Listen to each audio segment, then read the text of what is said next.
தன்னத்தாம் தன்னத்தானா தானதாம் தன்னத்தாம் தன்னத்தாம் தன்னத்தானா தாம் தன்னத்தாம் தன்னத்தானா தானதாம் தன்னத்தாம் தன்னத்தாம் தன்னத்தானா. பிறந்தது பனையூர் மண்ணு மருத நாயகம் என்பது பேர்களில் ஒன்று. நாயகம் என்பது பேர்களில் ஒன்று. வளர்ந்தது பகையோட நின்று இங்கு தொடங்குது சரித்திரம் ஒன்று.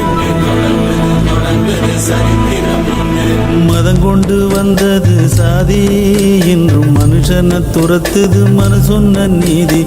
சித்தங்கலங்குது சாமி இது ரத்த வெறி கொண்டு ஆடுற பூமி. பிறந்தது பனையூர் மண்ணு மருத நாயகம் என்பது பேர்களில் ஒன்று. பனையூர்